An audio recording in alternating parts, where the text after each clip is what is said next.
What's going on, guys? Welcome back to TBT. The throwback tune. We've reached the 90s, Russell. We're both 90s kids. Yes, You're a little bit earlier than me. that's right. So, 93. yep. So, with the 90s comes new styles of music. Yep. I'm still probably stuck on a few things. Oh, I already know I am. I already know what I am, too, immediately. I knew the two albums. Well, there was three albums fighting for 1990 on my side. Two of them were like really close, but I knew what the favorite was going to be. So, Well, we're about to find out in a minute here. Ladies and gentlemen. what's your pick? Oh, you should already know what my 1990 is going to be. Oh boy. It is Steve Vai, Passion and Warfare.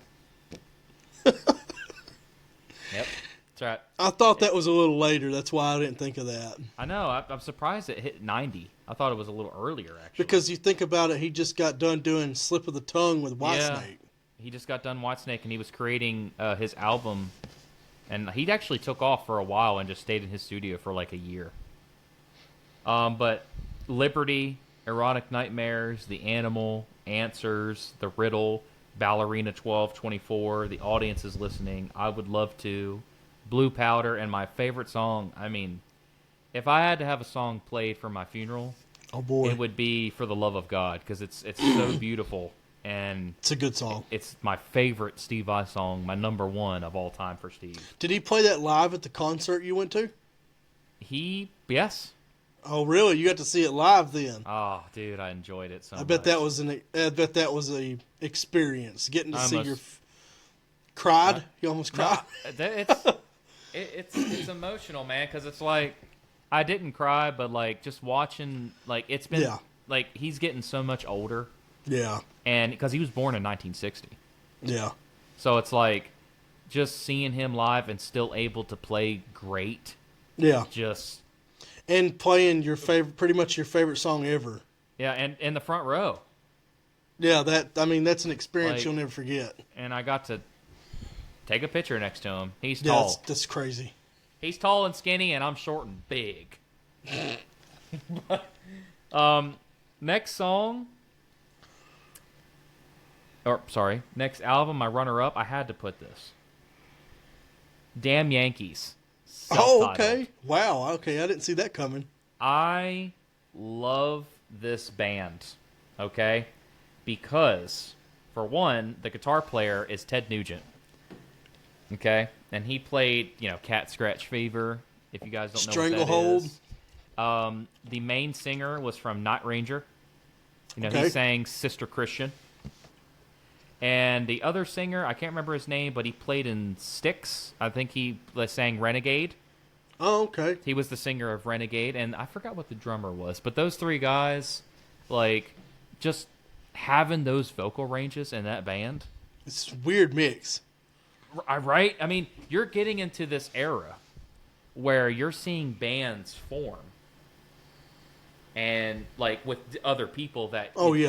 it's like a dream band. That You you'd got want. super groups, what they call. Yes, you have super groups, and my favorite song on there is "High Enough." I mean, listened to that album back in the day, but I can't remember anything on it. My dad had a copy of that album. It's great, man. I mean, I can't remember really everything on it. It's just that song. I mean, I did listen to it a while back. I mean, but it's great music. If you like them, there's a band coming up that will probably make one of my years. If not, I will mention it for sure. That I think you would love. If you like Damn Yankees, I think you'll love that band too. So I'll have to let you know about it. Okay. All right. Well, my 1990 picks. My favorite, Razor's Edge, AC/DC. I had a feeling. Thunderstruck, Fire Your Guns, Money Talks, Razor's Edge, Mistress for Christmas. I wasn't allowed to listen to that song as a kid. Rock Your Heart Out, Are You Ready, Got You by the Balls, Shot of Love, Let's Make It. They got a thing about balls. Goodbye and Good Riddance, and If You Dare. And the thing crazy about this, I think this album and which would put AC/DC back on the map because they went through a period in the 80s where they weren't popular I because mean, they had a rough time making albums. I mean, I mean, how do you live up to Back in Black?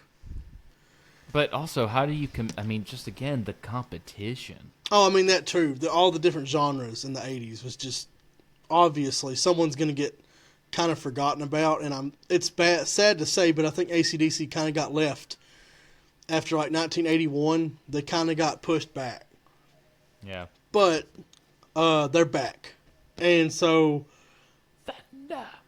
like Razor's Edge, the song, to me. Now, you remember that you bought me the live album for Christmas. And I love the live album. The Razor's Edge guitar solo on the live version is one of the best guitar solos ever. It is so vicious and fast. And it's like, you wouldn't think Angus would play something like that. But, dude, he was shredding. It's crazy. Angus is an underrated guitar player. That dude can solo for days and spin around on the ground while doing it. And my runner-up, which I had a battle here. So I'll go ahead and throw my honorable in. Rust in Peace, Megadeth. Ah. It's got some amazing songs on it. Tornado Souls, Holy Wars. Ooh, Tornado Souls. Oh, my gosh. I mean, That's incredible. a song. But my pick for runner-up, I've sat with a lot longer in my life. I didn't really start loving Megadeth till later on. Pantera, Cowboys from Hell. Ooh, yeah. You got Cowboys from Hell, Primal Concrete Sledge, Psycho Holiday, Heresy, Cemetery Gates, Domination, Sleep, Art of Shredding. Bro, just... And you know what's crazy? Pantera was out before the 90s. Pantera was out in the 80s, and they were a glam metal band. And you have to go look this stuff up, bro. This stuff is like... I hate to say this like this.